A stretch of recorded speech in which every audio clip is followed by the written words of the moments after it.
my name is Irene Hanan. I am a board member at the Sephardic Community Alliance, the SCA. I'm very excited for today's live interview with Councilwoman Inna Vernikov. We'll be speaking about anti-Semitism at Cuny and what she's been doing about it. Part of the SCA's core mission is to help prepare our community youth for the challenges that they will be facing as Jews on campus and beyond.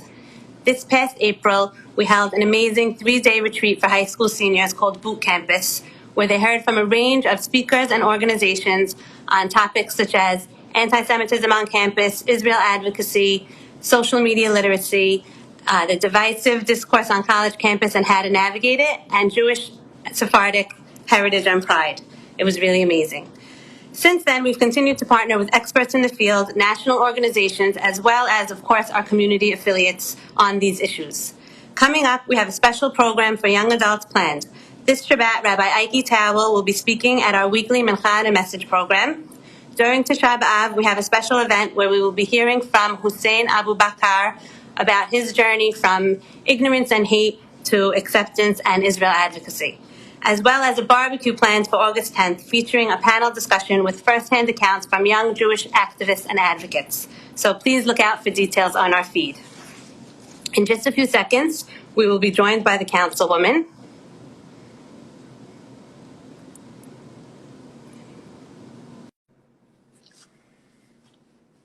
Councilwoman Inna Vernikov represents the 48th District, which includes Brooklyn neighborhoods of Gravesend and Midwood, where many of us live. I do. She's the minority whip of the City Council. She serves on the Committee for Higher Education, as well as the Committee for Civil Human Rights, among others. She is a part of the Common Sense Caucus and the Jewish Caucus. We're extremely excited to have her join us, and hopefully she'll be on soon. Hi, Councilwoman. Perfect timing. Hi, how are you? How are you? Good to be with you guys. It's really an honor for us to have you talking with us today about this such an important issue. I wanted to start off by saying that we are a community of proud New Yorkers and proud Jews, and for so long, Cuny has been such a great option for our young adults who put a lot of importance on remaining close to home, to our shuls, to our community institutions, and to their families.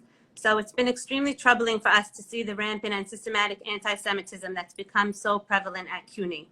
That being said, it's also very encouraging to know that there is a politician like you that takes this issue so seriously and is working hard to change things. So that brings me to my first question, which is, why are you so passionate about fighting anti-Semitism in New York City in general and on Cuny specifically? And why is it such an important issue to you? Sure. Thanks again for having me. So basically, I immigrated to this country when I was 12 years old from the former Soviet Union.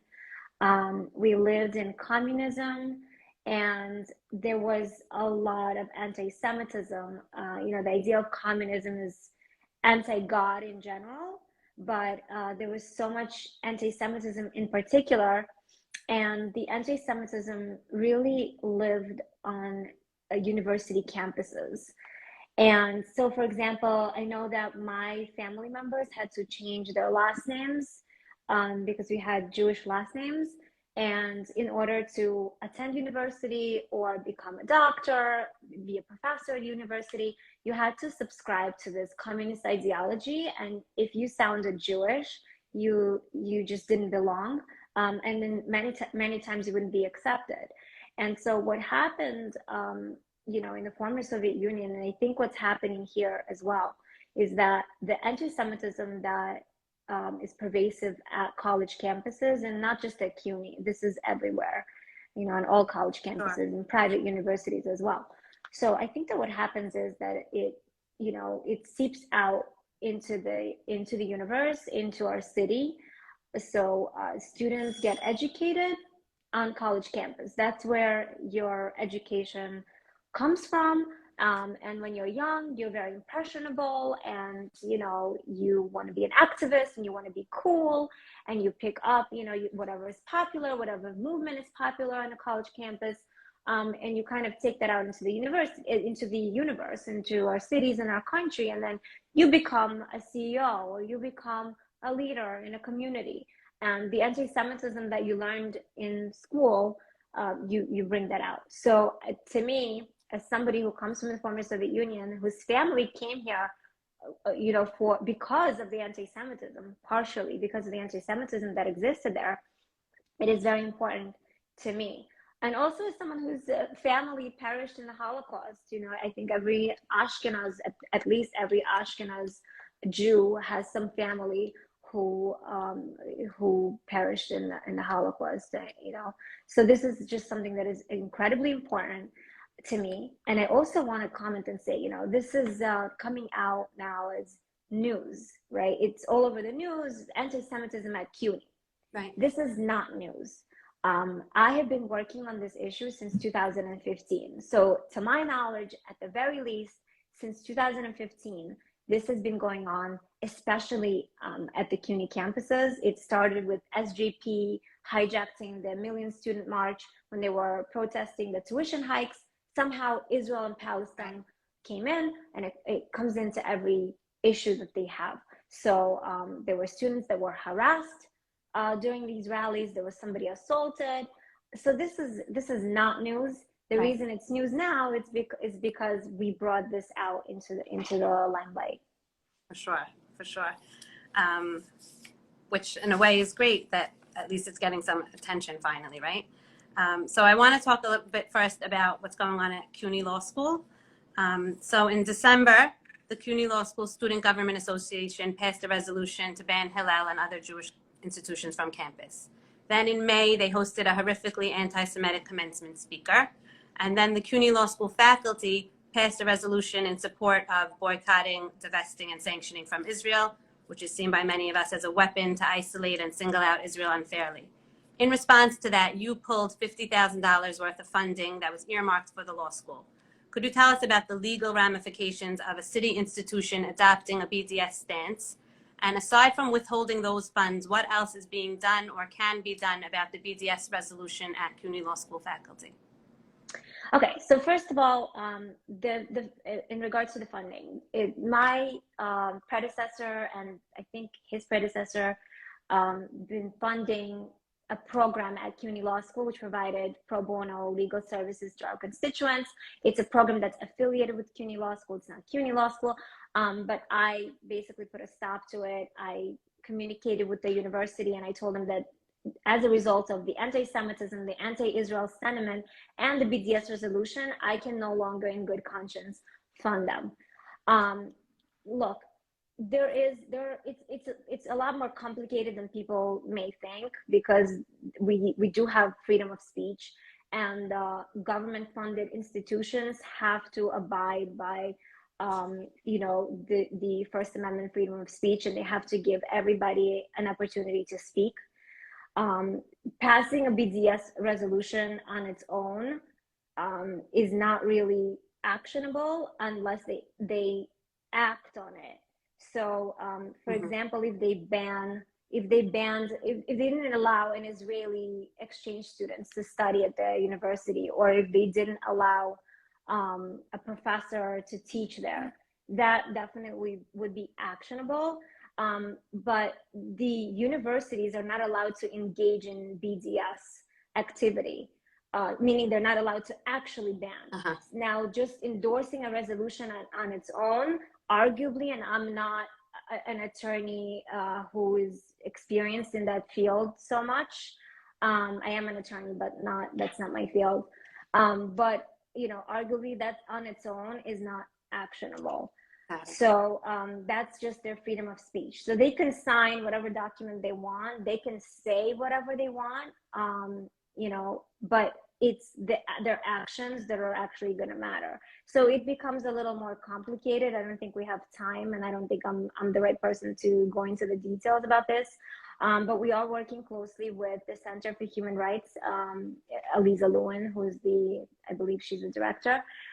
So she really knows the intricacies of the law, and there might be some legal repercussions to what's happening at Cuny Law School, particularly if they decide to actually act on the resolution and go through with some kind of ban or some kind of actually divesting, not just signing a paper. Correct. Got it. Okay. So I want to talk about last month. You held a city council hearing for the Higher Education Committee on Anti-Semitism at the university system. And subsequently, you met with CUNY Chancellor Felix Matos Rodriguez, who had failed to show up to that meeting, to that hearing. Could you tell us about the goal of the hearing and some of the progress that you've been making since then? Yeah, so the goal of the hearing was really to, first of all, expose what's been going on at these campuses. I think that, people know about it. Students complain about it throughout the years with me working to fight anti-Semitism. I've had so many students come to me and complain about what's happening, but so many of them were unwilling to come forward and file a complaint or make it public or talk about it publicly. A lot of them were very scared, and people just didn't know how pervasive this problem is, Right. and how it seeped out into our schools, and how it's just everywhere. It's at almost every school. At CUNY, it's almost at every university, but it's also at Columbia, it's at NYU. It's at really a top schools, and CUNY used to be such a friendly place for Jews. It was Right. like the place where Jewish immigrants came to. They have kosher cafeterias and they do Shabbat together. Right. And it's just not a friendly place anymore. And so I wanted to expose what's been happening. I wanted also the public to see, as a lawyer, I don't ask questions publicly if I don't know the answers. And I knew that the CUNY representatives are not going to have answers to many of my questions. And I knew that there isn't a system in place that records anti-Semitic activities. I know that there isn't a system in place that's dealing with these issues. I knew about a lot of the problems that they had. And so I wanted the public to see about the lack of response and the lack of a system to record the situations, and the lack of just a space for Jewish students for them to go to and complain and just talk about what's happening with them. So I wanted everyone to see that that's happening. But I also want to make sure that we can provide CUNY with recommendations about how to deal with them.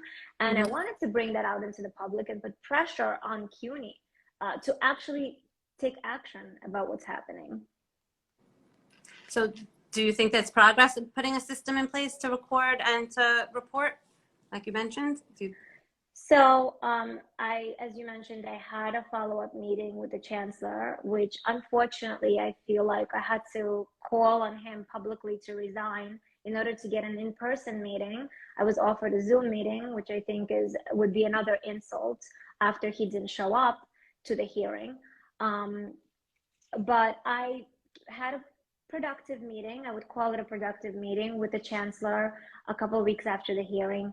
I brought with me a list of demands, which I put together not on my own, but with organizations and students. It has been, a work in progress, just thinking and coming up with what can be done to really fight this. It's not something that's going to be resolved overnight. Anti-Semitism is not going away in our city or at CUNY or anywhere. But there has to be something done, something concrete, a real action that we want to see CUNY take. So we put together a list of requests. We basically summarized it in 10, we just listed 10 different recommendations or asks, if you will, from CUNY, and we brought that with us to the meeting. We also mentioned some of these things at the hearing, some of the recommendations that we think would be useful for CUNY to implement. But what I think was productive, I guess it's safe to say productive for now, because I'm happy about the meeting, but I'm still waiting to see action. There were promises made and there were commitments made, but the most important thing for me is to see that they actually do something, that they actually do what they say they're going to do. So one of the things they said they committed to was to expand their Israel exchange programs. So they said the goal was to have 6 CUNY schools engage in exchange programs with Israel universities like Tel Aviv University and others. So that was one thing. The other thing that they committed to was that they will include anti-Semitism in their DEI training, which they have throughout their campuses. That's diversity, equity, and inclusion training, which currently does not include anti-Semitism. So they committed to actually including anti-Semitism in that DEI training. And they also said that since the hearing, they've been looking into adopting the IRA definition of anti-Semitism. They said that they need to clarify with the governor about what the governor meant by her endorsements of that definition. Because, as you know, recently the governor basically issued a proclamation endorsing the IRA definition of anti-Semitism. But they said they needed to clarify what that meant. Now, the IRA definition, I think it's gonna be a little complicated. I'm really hopeful that they will adopt it because I think it would be very important. But I know that they're gonna get a lot of pushback, so that's just something we have to see if they do. Okay, okay. I was going to ask you about that. So many of the Sure. people who are watching this and will see this recording are New York taxpayers. We're parents of students who are in Cuny or students in Cuny or alumni, like I know you are, right? Yes, I went to Baruch College. Right. So what are some things that we could do to join this fight to end anti-Semitism at Cuny? So I think that the Jewish community in general has been, and you know, I don't mean to really criticize, but I think there needs to be some criticism. I think that we have not been as good in promoting and fighting for our civil rights as other minority groups. And I'm going to bring up Black Lives Matter as an example. And I don't endorse Black Lives Matter. I don't believe in that movement. But, you know, a lot of ethnic minorities have their own movements to fight for their civil rights. And what they do is they become loud. They're everywhere. They put so much pressure on government officials, on politicians. They make sure they're in the media. They make sure their perception is very positive, and that's how they get things done. They're very loud. What I think has been really lacking in our community as a whole is loud voices who are willing to stand up. And there's a couple here and there, but there really isn't enough. And I feel like, in general, there's this attitude that like nobody cares. Like, who cares? So somebody's been assaulted, you know, a Jew in a yarmulke, a student at a campus. Who cares? It's just, you know, that's just life. That's how it's been for years. You know, we've been targeted, we're victims. That's how it is. I think that we need to take example from some other groups who really fight for their civil rights, because this is essentially a fight for our civil rights. You should not be intimidated to wear yarmulke on a campus in America in 2022. That's just not acceptable. This would not be acceptable with any other group. If you think about the Asian community, if you think about the Palestinians, if you think about Black, you know, any ethnic minority like the Black community, you know, people in Black Lives Matter, this would just not be okay. And we need to be more together on this, and we need to be more loud. We cannot be intimidated by this. If we just, the silence is not an option. If we just stay silent, we might as well take everyone out of Cuny. Honestly, we might as well just get up and move to Israel. Because this is not gonna, if we're not gonna stand up for ourselves, it's not gonna be a place where we can live. America is not gonna be a country where we can live. Yeah, I agree completely. What advice do you have for a Jewish student who's hesitating to apply to a Cuny college because of this climate that's prevalent now? I mean, again, we can't let this fear intimidate us, because if we do, we might as well just not apply, right? There are places to go. There are places to go and talk about this. There are places to make complaints. I think that parents who want to send their kids to Cuny or who have kids at Cuny really need to get together and make their voices heard. Let me tell you something. If the Cuny chancellor will be getting hundreds of emails from parents, that's when he will start caring. You know, they care. I mean, I was at the meeting with them and they talked about how many emails and calls they got after the hearing. So because they're under so much pressure from the public, they care. They care about their public image. They care if they're getting bombarded with complaints. They're gonna do something about it if they hear the voices of the public. If we stay quiet, nothing's gonna change. I agree. What if a current Cuny student is facing anti-Semitism on campus? You mentioned that there's not really a formal complaint system to report things, but what would your advice be if they were made to feel targeted or unsafe for their beliefs? What actions do you recommend? Well, first of all, I think they definitely should let the school officials know. And there is someone that they could complain to. There's just not a set system. And, you know, before the hearing, we were talking about this at the hearing and actually at the meeting about how long it takes them to process a complaint. And students were saying, and they didn't have any objections, that basically it's anywhere from like 6 months to a year. Wow.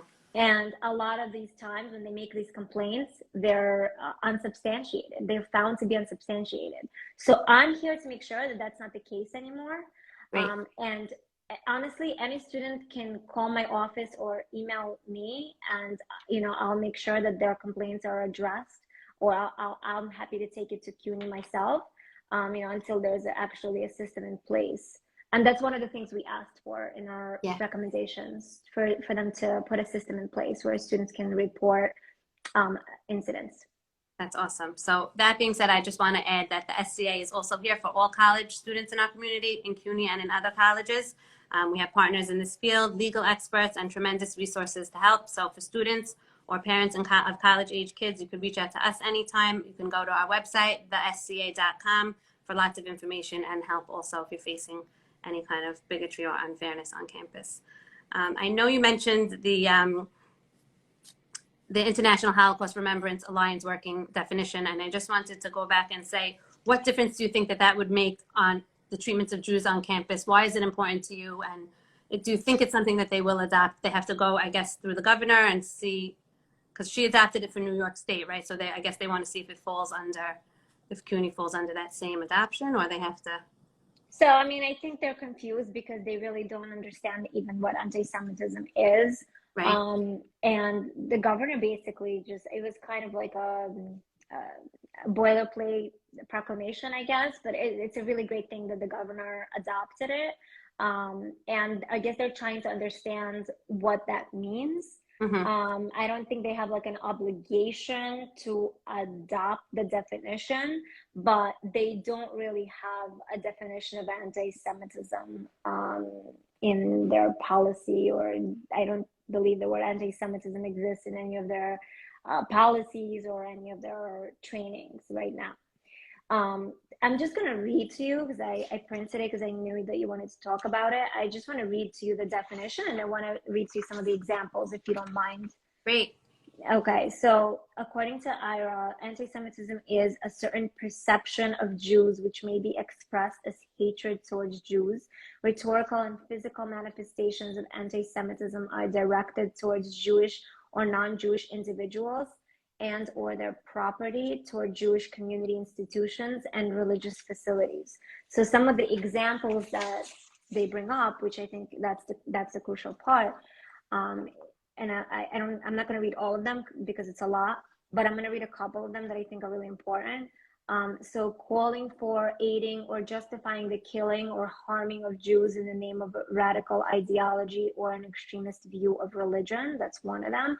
Denying the Jewish people their right to self-determination by claiming that the existence of the state of Israel is a racist endeavor. Drawing comparisons of contemporary Israeli policy to that of the Nazis, holding Jews collectively responsible for actions of the state of Israel. So basically, their excuse, groups like SJP, Students for Justice in Palestine, a lot of times what they say is, oh, we're not anti-Semitic, we're just anti-Zionist, right. We're just anti-Israel, we're just anti-Israel policy. And then they compare Zionists to Nazis. The problem is that many of the students, Jewish students, and actually some non-Jewish students who go to Cuny are Zionists.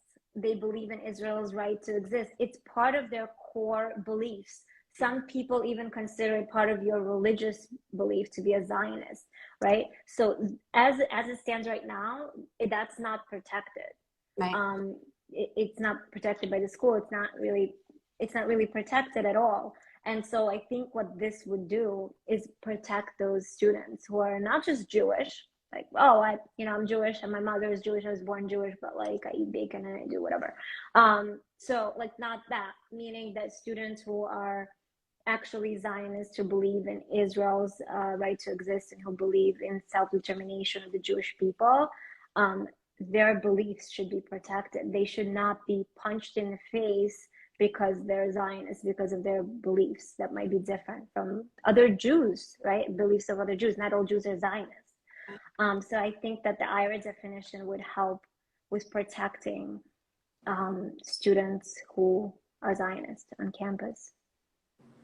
Okay, thank you so much for your time. It really is encouraging to hear these words coming out of someone who is our representative's mouth. It really means a lot to us, and I'm sure to everyone that's watching. You're doing an exceptional job. I'm very proud to have you as my representative, and for all the important work you're doing in this issue and on other issues. I really want to thank you for your time. I also want to thank everyone who was watching live, and the recording will be up on our feed soon. I also wanted to thank Rena Nasser and Avi Posnick from Stand With Us for their help and support with the SCA's mission. Thank you to the SCA President Jeffrey Beda, to Yvette Hidary, Julie Schramm, and Aaron Shasha, and Victor Dweck for all your help. And thank you again for your time. We really appreciate it. Thanks so much for having me.